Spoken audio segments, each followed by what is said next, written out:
Good afternoon. First of all, thank you for coming today. We have, as Harriet mentioned, 170 JCCs across the continent. I'm going to say more about the length and breadth of our movement at the tail end of my remarks. But what I want to tell you at the beginning is that there is no typical JCC. Every one of our 170 Js is a unique reflection of the communities that they serve, of the leaders that have arisen to guide them, and of the people that bring them to life by taking part in them every single day. The Miles Nadal JCC is a flagship for us and a model for others, as much a contributor to the work of the wider movement as it is a beneficiary from whatever it is that we can offer to bring to bear. I want to say something else about the JCC movement. It's not fair to say that I didn't know anything about our history when Harriet made this invitation, but it is fair to say that I learned just enough to be able to stand in front of audiences before who would say, well, so what, how did JCC Association get started? And here's what I would tell them. I would say that back in 1917, when the United States entered the First World War, there was a need to support young Jewish men who were going off to war to fight. And JWB came together to provide for the spiritual needs, to support those young men going off to war with military chaplains who we helped to recruit and to train, with the provision of a pocket-sized Siddur and a pocket-sized Tanakh, a Bible that they could carry with them, that we provided the things that they would need to mark the holidays. And that through our work with the young men going off to war, and when they returned, after the end of the Great War, we began working at building Jewish community. That sounds pretty good, right? That's a reasonably credible explanation for how we got started. There's actually some truth to that story. In fact, we were very much in that business, but that's not how we began. We didn't begin with an impetus to going off to war. As a matter of fact, and I'll get back to this in greater detail, the founding of what we then were known as the Jewish Welfare Board in 1917 was the fourth attempt to organize a national and subsequently continental central agency for what we now refer to JCCs. The first three attempts didn't take, and it wasn't until 1917 and the impetus that came from the war that we actually got going. So let's talk about how things got started before that. Across the 19th century, Jews were leaving mostly Europe, Western Europe and Central Europe, and later Eastern Europe in significant numbers, coming to build lives in the New World. And those who were here already, many of German Jewish origin, who were the first to arrive on these shores in significant numbers, wanted to do their part to assist those who were newly arriving to get settled. And they began to organize societies, associations that young men could come to learn a little bit about America and the community that they were living in, and to maintain and sustain ties. A lot of it was strongly culturally oriented, and the very first Young Men's Hebrew Literary Association, a forerunner of what is now JCCs across the continent, began late in the year 1850 in Philadelphia to provide young men with some Jewish and American cultural enrichment. It's notable that the first Young Men's Literary Association, Hebrew Literary Association, came into being a year before the first Young Men's Christian Association. Not that the YMCA movement was entirely modeled on what the Jewish community was doing, but in no small part, the impetus towards creating these kinds of associations around ethnic and religious background was getting underway at precisely the same time. And the first YMCA came into being a full year after the Young Men's Literary Society, Young Men's Hebrew Literary Society of Philadelphia. The first continuously operating JCC began in Baltimore in 1854 with the founding of the Young Men's Hebrew Association, which today again remains a flagship JCC across our system. But as you can see, we've been in this business for going on 170 plus years across Jewish communities from coast to coast. Along the way, we introduced a host of different elements and purposes. There were essay contests, including the one that was won in 1876 in New York, by a young Emma Lazarus, who has gone on to great fame as the author of the verse that is written on the pedestal of the Statue of Liberty, "Give us your tired, your poor, your huddled masses," was a recognized winner of an early JCC essay contest. Years later, the Ys became locations where we organized and trained teachers, Hebrew teachers here, as you can see at the YMHA in New York City. And Ys became the locus of efforts to Americanize newly arrived immigrants that were coming to the United States from Europe. The nature of what Americanization means had multiple points of view, as those things probably still do today. But at the time, how do we become good American citizens as new arrivals? And we'll get to Canada in a little while as well. And how do we maintain a connection with and through a Jewish community? And what role does the Jewish community have in Americanizing later, I suppose? Is this a word? Can you say Canadianizing? Does that word is spell check says it's not a word, but it was like an American spell check for sure. I don't know if you use that term, Canadianization, but if not, we've coined it today. Make a note. It's part of the history of the JCC movement now. Also important to recognize that the population of Jews was growing rapidly from 50,000 in 1848, the middle part of the 19th century, to 400,000 by the late 1880s. By 1910, there were more than 2 million. So we're talking about a rapid and dramatic growth. And as a percentage of the Jewish community, from an infinitesimal one to, around 1910, a little over 2%, which is not wildly different from the percentage in the American population now. And again, I'm going to come back to the Canadian numbers a little bit further on. By 1910, as this number hit roughly 2 million, there were already well over 100 young men's Hebrew associations in Jewish towns and cities dotting the United States. So this organizational framework had proliferated. I mentioned that the Jewish Welfare Board is the original name for what is now the JCC Association of North America. And I also mentioned that it began in 1917 in connection with young men going off to war to fight in the Great War in World War I. However, thanks to the impetus that I got from Lisa and from Harriet to do a little bit more homework before I go rushing around with sound bites about our history, I can now tell you that it was perfectly reasonable for the YMHA movement to be the place that recruited young men for service in the United States military, because we had been in the young men business for more than 60 years already. When American Jewish leadership embraced the responsibility for doing our part as a community in the service of our country in the time of war, the most natural place to go to find those young men were the place where they had been gathered already decade after decade, and where the new arrivals continued to come.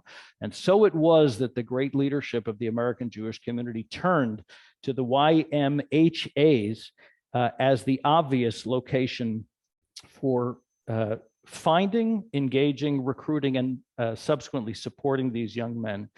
In addition, because we talk a lot about JCCs being platforms for collaboration and partnership in the Jewish community, at a time of war, other elements in the Jewish community understood that they needed to lend a hand. And so to tell you that JWB was the leading entity in a coalition of evolving organizations across the American Jewish landscape, which included at that time the Union of American Hebrew Congregations, which was the largest umbrella organization for synagogues in the United States at the time. More than half of all synagogues in America were part of the union. The Central Conference of American Rabbis, which came out of the Union of American Hebrew Congregations, the Union of Orthodox Congregations, B'nai B'rith, a number of very familiar names here, and the National Council of Jewish Women, all came together in support of this effort to recruit young men to do their part on behalf of the Jewish community as Americans in a time of war, with a purpose of creating a single, all-embracing agency for unified Jewish effort in connection with the welfare work among military personnel. This was the first combined Jewish entity that was committed to the broad-based coordination and interests of the wider Jewish community, not sectoral interests, not specifically religious interests, but the interests of an American Jewish community. And JWB, the Jewish Welfare Board, was formally acknowledged by the United States Secretary of War, and it was the formal address for the Department of Defense at the time in engaging the Jewish community, both with regard to recruitment of young men, but also to ensuring that the needs of Jewish young men were going to be served. Once the war was over, and so many of these young men returned, attention resumed to focus on what was happening at the YMHAs themselves. A host of attempts had been made to organize what these enterprises were going to be and what would a national organization look like that would represent the Ys. Looking back from where we are today, and we're joined by our friend, the CFO of UJ Federation of Toronto, we think about what the organized Jewish community is like and what the central organizations and agencies are, and it seems like they've always been that way, that must have been the reason that they had been created. But back in the early days of the formation of the architecture of Jewish life, there were some questions as to which entity would bear broad responsibility for the issues that were confronting the Jewish community, local communities, the national community, and the international Jewish community. And so a host of different national agencies had been created. The Board of Delegates of American Israelites was formed in 1859. The Union for American Hebrew Congregations, I had mentioned previously, was established in 1873. In 1878, the Board of Delegates of American Israelites merged with the Union of American Hebrew Congregations at a time, I think I mentioned, where the disproportionate majority of synagogues were already represented by the Union. But Jewish leadership, substantial Jewish leadership, including the remarkable Jacob Schiff, who was one of the financial titans of that period of the late 19th and early 20th centuries, and who was one of the architects of the organized Jewish community that we know today, the Federation System and the American Jewish Joint Distribution Committee and a host of other entities that were created at that time. Schiff said back in 1884 that the YMHAs, the Young Men's Hebrew Associations, are better missionaries than 9/10 of the congregations of the synagogues that dotted the American landscape. Why should they therefore not have a voice when congregations of smaller numbers are represented in the Union? This is before the establishment of a central agency for JCCs, what we now call JCCs. Synagogues were seen as the agencies, and Schiff was making a very important point that the synagogues themselves were often small and not representative of the community, but the early JCCs, much as the JCCs are today, were broad-based and far more inclusive, and he was making the case that the national agency of JCC should be the central agency of Jewish life. In addition, the evolving Jewish community of that time was confronting a host of different challenges, and every single YMHA were dealing with issues that are probably going to sound vaguely familiar to the issues that YMHAs and JCCs are still dealing with today.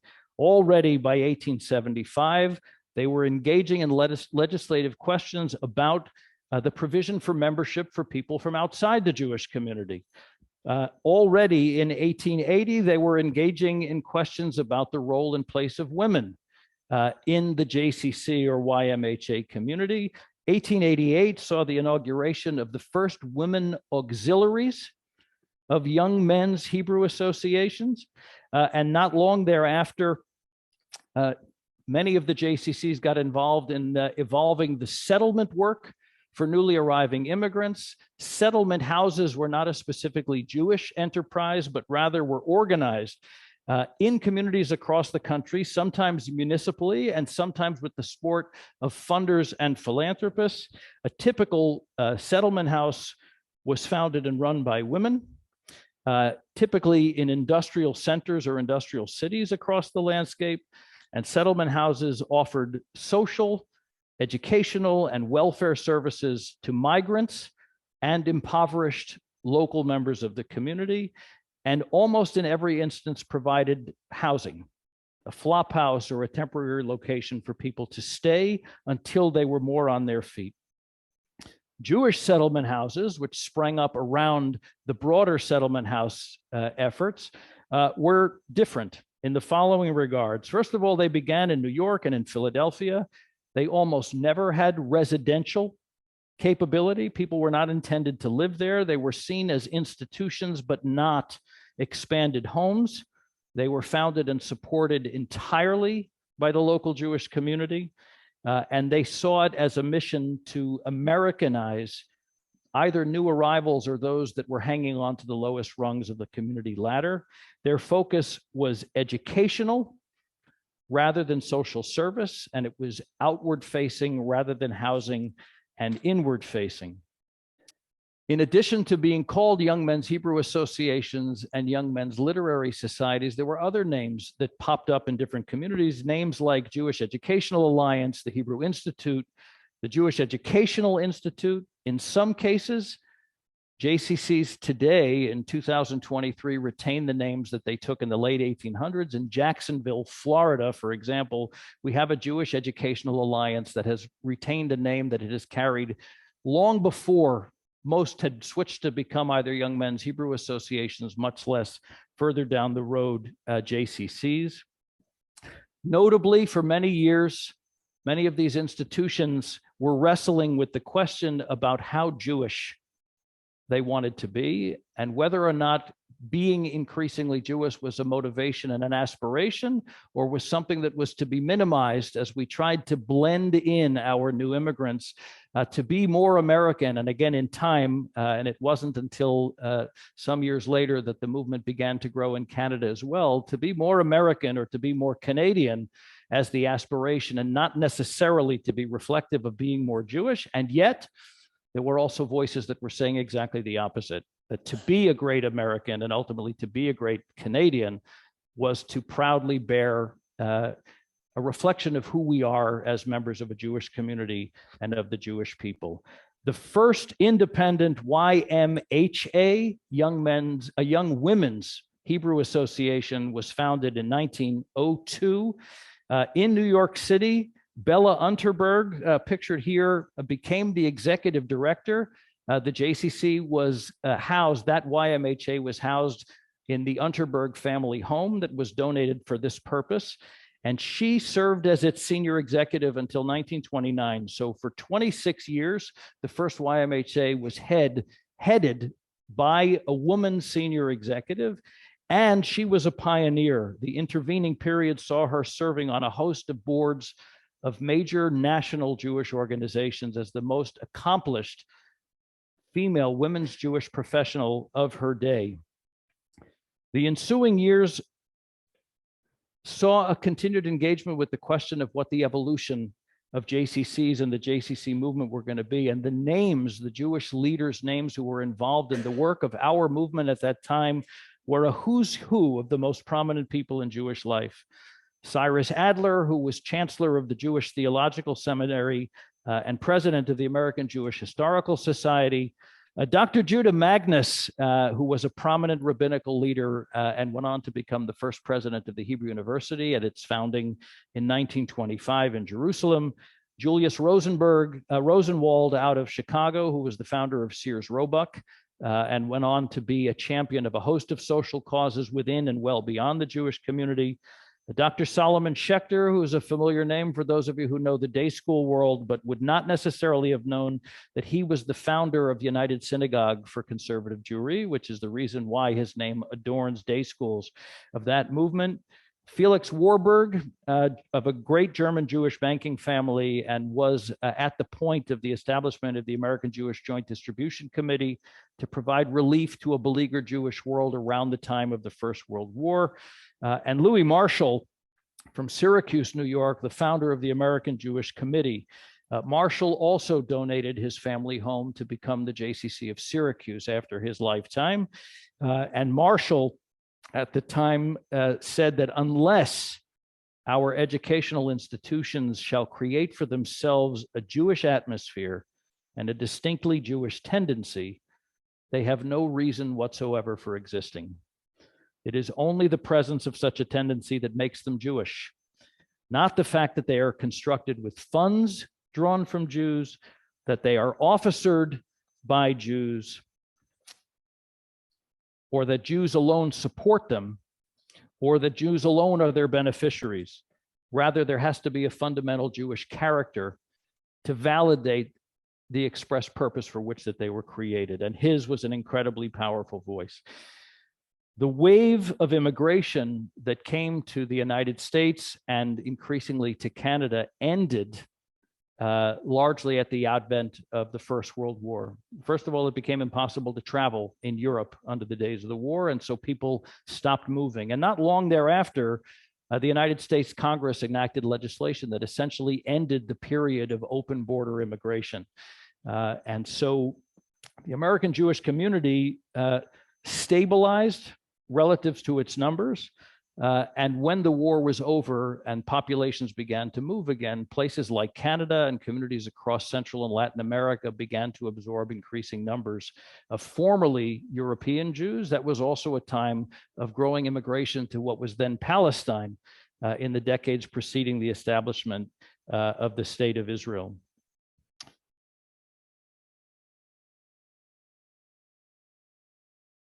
So once again, we come back to the subject of the United States entry into the war and the role of JWB, the central agency for the JCC movement. At the beginnings of this period, another great Jewish leader, Judge Irving Lehman, and if you know the name Lehman, you may know it from Lehman Brothers, which was one of the giants of Wall Street for the better part of the 20th century. You may also know that Irving Lehman's brother, Herbert Lehman, was governor of New York, one of the most prominent political leaders. Lehman said in 1920, with the end of the war in sight, that the Jewish Welfare Board must continue in existence primarily to serve the men in the United States Army and Navy, but also to serve the country in peace as well as in war, and that it could best meet its responsibility to servicemen, ex-servicemen, and the community at large by assuming the added function of serving and promoting the Jewish Center movement. Now, the term by which we identify ourselves in most communities today, a Jewish community center, was already in use in the first 2 decades of the 20th century, not as the proper noun to which it became, but as a conceptual indication of who we were, Gesundheit, and who we aspire to be as the center of the Jewish community. In 1921, an entity that had been born in the preceding years, the Young Men's Hebrew and Community Alliance, would merge into JWB, and we would formally and permanently combine the responsibility for supporting Jewish men and today women who serve in the armed forces, and to be the central hub of the network of local Ys and YMHAs, with a mission established formally and legislated by the new combined entity in 1921 to promote the religious, intellectual, physical, and social well-being and development of Jewish young men and women, and to that end to stimulate the organization in the several states and territories subject to the jurisdiction of the United States and in the Dominion of Canada, of Jewish centers, Young Men's Hebrew Associations, Young Women's Hebrew Associations, and other kindred societies, to assist, advise, and encourage such societies' already existence and when being formed, to further the correlation of their activities and the mutual interchange of the advantages which they afford to cooperate with other organizations for the development of Judaism and good citizenship. That's a lot of words. I'll leave them up there in case you want to read them, but the framers, the founders of what became the central agency of our movement in Canada and the United States from already more than a century ago, established both a need to support those who had devoted a portion of their lives to war, to the defense of our nation, and the responsibility to engage and embrace the diverse collection of entities serving local communities to become an engine for galvanizing their work together and for evolving the nature of the impact that they were going to have within and across one another. And they were wrestling with many of the same questions that we wrestle with today about the balance between what we do that is focused inward on the community and what we do that is focused through our work as a community to the wider geographies that we serve. And they were focused very strongly on the question of, do we go it alone, or are we by definition compelled to work in partnership and alliance with others doing related work in and through the Jewish community. And the numbers again give rise to this idea that Jewish organizational life, the apparatus and infrastructure of Jewish life, was proliferating in these years. Those men that I identified on that prior slide, who were the most important and prominent voices in the Jewish communal world as lay leaders and philanthropists, the power brokers of Jewish life, had been wrestling with what it was going to look like to create one or more central agencies of the organized Jewish community. And I think it's important to pause and say that over the period of about 20 years, there was a very real question about whether the central agency for the YMHA movement, what we would now call the Jewish Community Center movement, was going to be the preeminent entity responsible for the broad-based issues that confronted the Jewish community and the Jewish people in the United States and later in Canada. Again, we know now about the creation of the federation system. We know now about the advent of B'nai B'rith, about the American Jewish Committee, about the huge range of central agencies and societies that have evolved over time. But the question of who was going to bear central responsibility at the time was an open debate. And the most prominent names in the Jewish world had indicated very strongly that it may be that it will be necessary for JCCs, because of the diverse way in which they had gathered people together, to be that central address. Again, something interesting as we reflect on the nature of the world today. By the way, at the time that the central agency was formally created, another provision was put into the bylaws which said that every center, YMHA or similar agency, would retain, quote, the right to manage its own affairs through its own governing body, and such right shall not be impaired or diminished by the Jewish Welfare Board, by the central agency, which is another reality of our organized network today.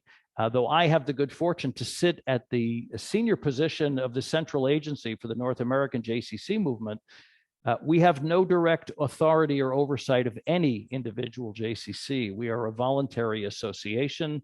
We are a community of communities, which is our great strength and from time to time our great complication. Again, to give you a sense of how prominent things were, in 1925, President then Calvin Coolidge joined the leaders of our movement in laying the cornerstone of a JCC in Washington, D.C. In 1928, there were over 200 such agencies. By 1940, there were 325. Today, you've already heard that we're roughly 170 JCCs across the continent. But the fact is, what we talk about are 170 corporations, not necessarily individual entities. So the local variation on the theme we would count as 2, even though there are 3 significant institutions here. But because Schwartz, Reisman, and Prosserman operate under a single umbrella, they're viewed as one of the 170, and Miles Nadal is viewed independently and uniquely as one of the 170.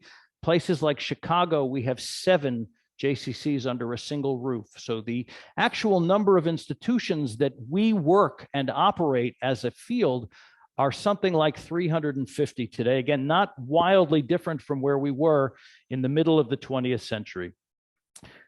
Beyond the war, we began to engage in a whole host of things that involved the evolution of who we are and the way we interacted with one another. As the war years faded, the number of young men serving in the United States Armed Forces leveled off at about 10,000. By the way, coincidentally, the number of young men and women serving in the United States Armed Forces from the Jewish community today is roughly 10,000. And we continue to provide and serve and support their work. In addition, an altogether different institution was being born and evolved, what we now refer to as the Jewish Community Center. Again, not the proper noun version, but capital J, small c, the center of the Jewish community, embracing all elements in the community, young and older, rich and poor, immigrants and longstanding veterans of the community, committed to serving their comprehensive needs, religious, cultural, social, and recreational.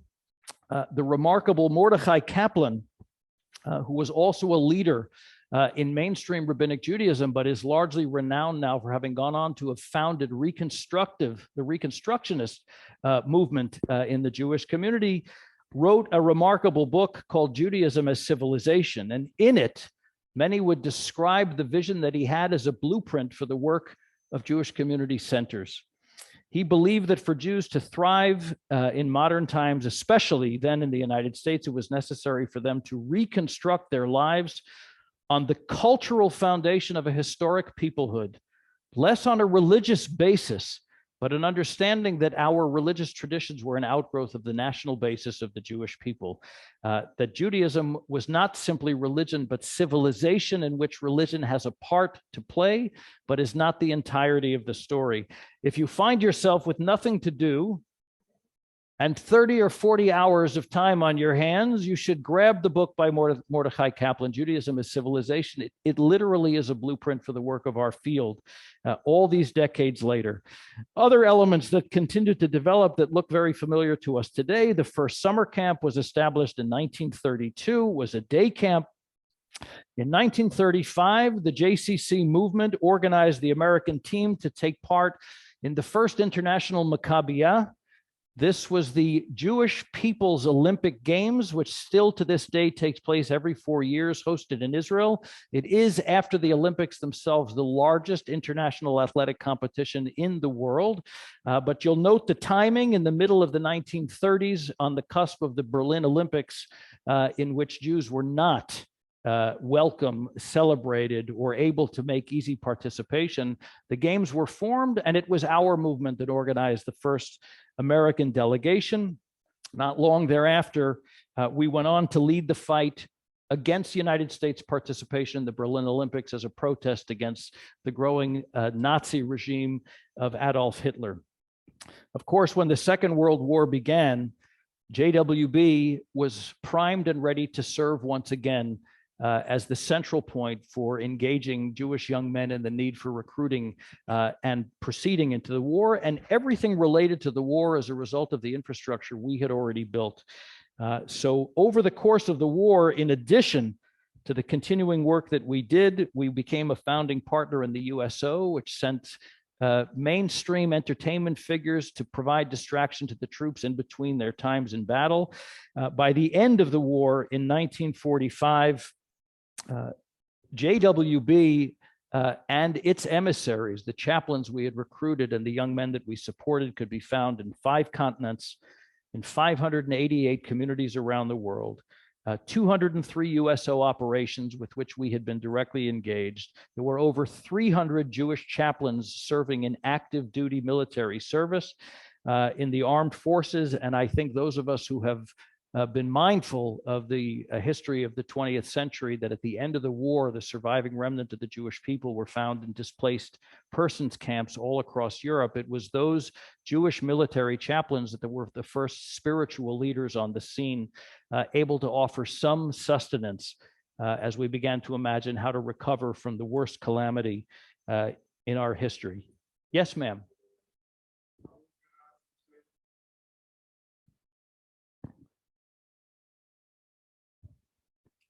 Because the refugees, the surviving remnant of the war, were being housed in whatever places were standing at the end of the war. Most of those that were in this kind of condition were places that the Germans, either government or organized institutions, had been created.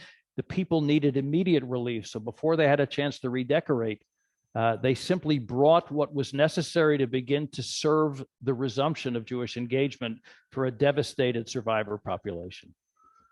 It's an off-putting picture. I agree. But this was the reality of the period. It's very scary and informative of the period that followed and who we needed to become in the aftermath of what we've seen. You know, I think for a lot of us today, and you'll forgive me for digressing for a minute, we're far enough removed from the horrific events of the middle of the 20th century that it becomes less tangible to a lot of members of our community, certainly a growing number of younger members of our community. We are imagining a day not too far in the future where first-person accounts are going to be difficult, if not impossible, to come by. Those who survived, those who served, those who witnessed, which creates a whole different level of responsibility on the continuing leadership of the Jewish community to assure that the memories of what happened, which were so formative to the Jewish world that we live in today, remain an important part of how it is that we view our place in the world and our responsibilities to safeguarding our future. I think it's going to be a growing challenge for all of us that are in educational leadership or communal leadership or organizational leadership. And I'm very glad that you asked us to pause. I will say that not long after the war, in addition to YMHAs in the United States and in Canada, there were a growing number of Jewish centers that began to return to the world in Europe and elsewhere around the world. JWB took the initiative of creating what was then called the World Federation of YMHAs. Today, a network called JCC Global, which counts among its number over 1,000 centers of Jewish life in Israel and in Jewish communities around the world. As the decades unfolded, we faced, as we do today, a host of continuing challenges and questions. The first book that was written on the history of the JCC movement was published in 1948. And the quote that I lifted from that book, thank you, Harriet, I didn't have anything better to do with about 30 hours of my time but to read that book, which was fascinating. The quote that I lifted was that when it came to purpose with regard to its Jewish intent, quote, confusion reigned supreme. 1948. 1954, the second book to be published about our work was published by the National Association of Jewish Center Workers, the first organized professional society of the JCC world. 1964, the remarkable Florence Heller was elected president of JWB. She was not just the first leader, lay leader of the JCC movement, woman lay leader of the JCC movement. She was the first female lay leader in the organized Jewish world at a national or continental level, a pioneer. In the ensuing years, it was the JCC movement that became significantly engaged in providing support, relief, and education as Israel fought the wars for its survival in 1967. And in 1973, we were formative players in turning people out to support Jews who were languishing in what was then the Soviet Union in the advent years, the early years of the Soviet Jewry movement. I didn't bring his picture today. In 1970, the extraordinary Morton Mandel of Cleveland, of recent blessed memory, who died at 98 just before the advent of COVID, began his service as a member of the board of JCC Association, a role he served for more than 65 years as a continental leader of the JCC movement. That happened. He joined our board in 1970. In the 1970s, Israel sent emissaries to the United States and Canada to visit and learn about the JCC movement and the JCC network, upon which its own model of community centers would be based. Today, the hundreds of matnasim, local community centers in Israel, were built in the image of the YMHAs and JCCs of Canada and the United States. The operating design has evolved. They are government funded by and large. The people who work for them are employed by the local municipalities, but the essential mission of contributing to the strengthening of Jewish community in the towns, villages, and cities in which they serve is akin to the work that we do, because it was we to whom they looked for a model for their work. In 1982, the JCC Maccabi Games were born. I mentioned the Maccabiyah, which is the International Jewish Olympic Games. Beginning in 1982, we began an annual Summer Jewish Olympic Game for teens from across our movement. The first set of games with a handful of dozens of teams was organized in Memphis, Tennessee. We recently celebrated the 40th anniversary this summer in Fort Lauderdale, Florida, and for the second time in our history, in celebration of the 75th anniversary of the State of Israel, with 1,000 young people who are coming to Israel to celebrate the games. We'll have nearly 3,000 young athletes, and with staff, coaches, host families, and cheerleaders from the community, not the pom-pom style, but those who are cheering on these remarkable young people. It will be one of the largest single collections of Jewish youth gathering in North America, and an extraordinary gateway for the engagement of Jewish life. We were just talking before the program started about sports as a gateway to Jewish community.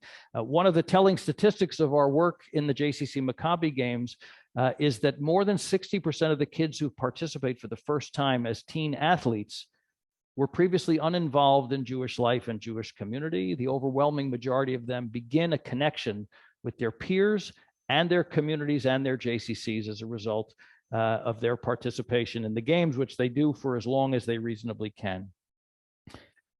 In 1990, let's see where we are here. JWB, as an official name for our movement, was dropped in favor of the JCC Association of North America, the name by which we go today. And in the years that followed, some of the most prominent names in today's philanthropic and Jewish leadership community began to associate themselves with their local JCCs.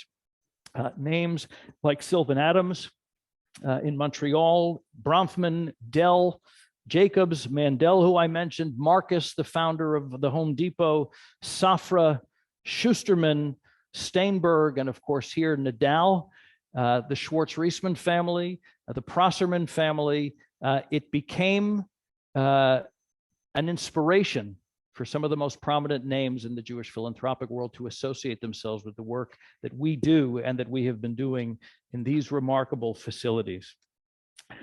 Okay, so I'm going to ask you to bear with me with a disclaimer.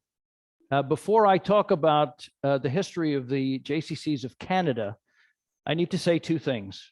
First of all, I am not Canadian. I have not been subject to Canadianization, if that's a word. However, I can tell you that my father's father, my grandfather, came to North America from Kishinev in what is now Moldova, together with his older brother in 1909, following the most recent pogroms that affected Kishinev. And he came to Montreal. And we have significant family still in Montreal, from my great uncle Harry and his children and grandchildren and great-grandchildren and beyond. Unfortunately, Harry and my grandfather couldn't work together. And so one of them needed to go away and went to New York. That's where my grandfather went, to the Lower East Side. So I have roots in Canada, but I'm not an expert. And I'm going to give you a little history of the JCCs of Canada, but again, understand that it comes from a sort of Canadian connected, but not really Canadian speaker this morning. So let me tell you a few things that I learned along the way about the JCC movement in Canada. The first documented club, which was called the Young Men's Hebrew Athletic Club, here in Canada, was founded in 1901. In 1919, several athletic and social groups formed an umbrella, which became known then as the Hebrew Association of Young Men's and Young Women's Clubs, the precursor to the Canadian branch of the YMYWHA movement. And I think it's also important here to talk about briefly the growth of the Canadian Jewish community. So I showed you the same two slides reflecting the American data as I will show you here in terms of the percentage of Jews here in Canada, which were negligible for a very long time. There was some significant growth between 1900 and 1910, by which time about 1.4% of the Canadian population came from the Jewish community. But you get an idea of how it grew, what the periods of growth were, significant influx in this country as it became more and more difficult to enter the United States, and people were looking for other places to go to begin new lives in the new world.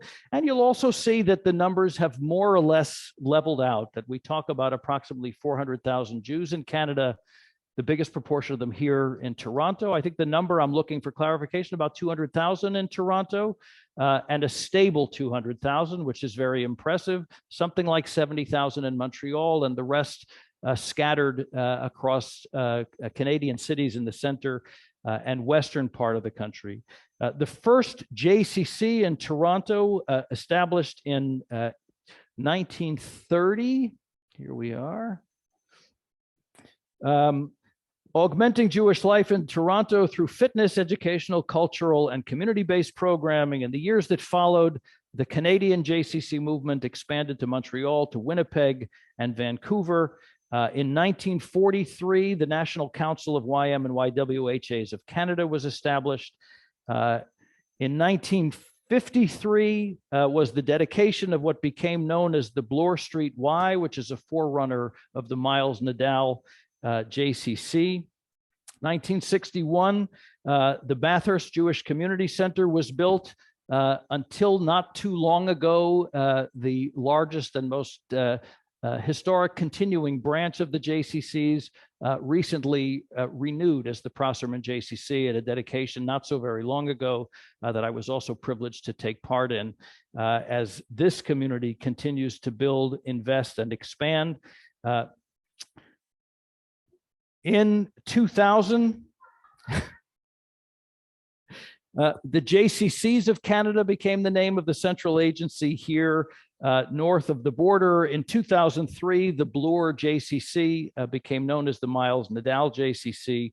And in the years not long thereafter, the central leadership of Jewish life here in Toronto came to the conclusion that the next chapter, the next generation of evolution of Jewish life here was going to require a state-of-the-art JCC system and infrastructure, and a campaign that totaled, I believe, about $300 million was undertaken by UJA Federation in order to enhance the facility here at the Miles Nadal JCC and to build from the ground up what became known as the Schwartz-Reisman Center and the Prosserman JCC at the old Bathurst Y site. And you have arguably the flagship JCC infrastructure on this continent. As I travel from coast to coast, north and south, and talk about the places that I've been, the recognition that the Jewish leadership of this city, this community, achieved that it was not simply about preserving Jewish life through the institutions that we already have, but anticipating the needs of a large and remarkable Jewish community that informed a community that hadn't made dramatic collective investment in JCCs is very telling. Toronto is one of the most significant Jewish communities on this continent, and it provides a shining beacon of example for Jewish communities across the continent about what it's going to take to evolve to the Jewish community that we aspire to be in the years to come. So the Schwartz-Reisman Center, the Prosserman JCC, again, among the most remarkable. And here we sit again in the Miles Nadal JCC, and we sit here with leaders both enormously proud of who they are and what they've become, and deeply determined to become more than what they are in anticipation of what the community is going to provide. I want to end my presentation by saying a few words about the size, scope, and shape of the JCC movement today and our broader responsibilities. We are 170 JCC corporate entities across Canada and the United States. Between us, we welcome 1.5 million people through our doors every week. 1.5 million in-person touches with the communities we serve each and every week. It is unrivaled on the North American Jewish landscape. 1 million of the people who come through our doors every week come from the Jewish community. 1 million Jews a week. And not just one style or shape or face or type, but every age, every identity, every political disposition, every religious denomination. If you want to know what a local Jewish community looks like anywhere in North America, you need only sit in the lobby of the JCC for a few hours on a typical day. While you may not see every individual in the community, you will see every style and type that the community has. There are no other entities in Jewish life that have access or engagement with such a wide and diverse collection of the members of our community, unrivaled by any stretch. 100,000 young people in JCC summer camps every year. We operate the largest network of Jewish day camps in North America. We operate the largest network of Jewish overnight camps in North America, the latter roughly the size of the Camp Ramah and URJ Reform Movement camps combined. That's the size of the JCC movement. There are more children in JCC preschools than in early childhood education centers in any other place on the continent. And there are more people working professionally in JCCs altogether about 36,000 full and part-time staff year-round than in any other sector of the organized Jewish community. And as a basis of comparison, what it takes to operate the Jewish community centers and the enormous diversity of programs and activities we offer simply requires more. Our peers in the Hillel network, which is often described as the JCC of the university campus and does extraordinary work, employs about 1,200 people year-round, the entire system. And our friends at the Jewish Federation, something like 4,000 people year-round on a full and part-time basis, but nearly 10 times as many work in JCCs. We are the professional backbone of the organized Jewish community, and the degree to which we commit to developing and evolving this backbone, we will provide the critical human capacity for serving, supporting, and staffing the organized Jewish community, not just today, but for many years to come. And here I want to finish on one last point, because I said perhaps coherently and perhaps not as coherently as I intended that in the early days of our movement, there was a question about what it meant to be a central agency responsible for the issues and concerns of the Jewish community. And would, at the time, the central agency for the WISE, for JCCs, be the right place to bear that responsibility? In the century or so since then, we've built an extraordinary infrastructure of Jewish life. But as we enter now this third decade of the 21st century, we are living at a time of unrivaled achievement by this Jewish diaspora in Canada and the United States. We are living at a time of extraordinary good fortune, the first generations to be born into a world that has Jewish sovereignty and Jewish self-determination with an independent state of Israel. And yet we are scuffling in the face of our prosperity. And the level of participation in organized Jewish life has declined considerably in recent years. Outside of Orthodox congregations, participation in synagogue life is down 80% in the last generation. In the world of Jewish federations, while the campaigns continue to go up, thank goodness, the number of people who contribute to them continues to go down, off by about 70% from the number of individual contributors of a generation ago. And many of the organizations and institutions on which we depended for so many years, B'nai B'rith and Hadassah, Witzo here in Canada and others, have either grayed or faded. Even our youth movements have diminished in size. The Zionist youth movements and the synagogue youth movements are smaller than they've been. The only entity in the organized Jewish community that sees and touches as many members of our community as it ever has, and in some instances more than we ever have, are JCCs.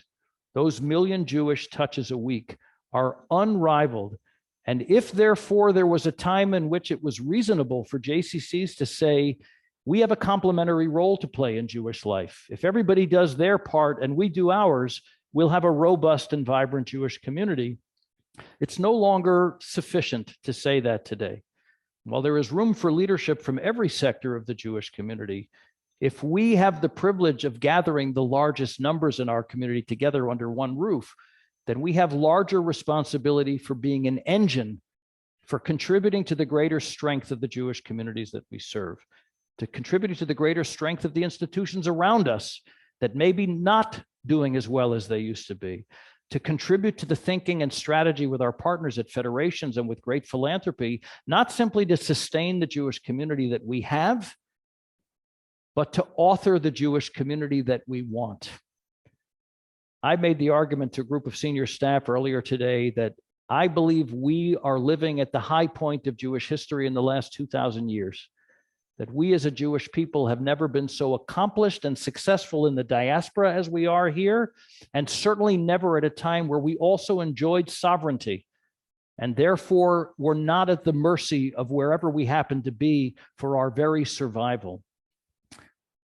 And yet, if it's our responsibility to deliver to the generation that follows us a Jewish world that's greater still, then it's insufficient for us to be thinking in terms of the good old days as having been better than the days that we're in today.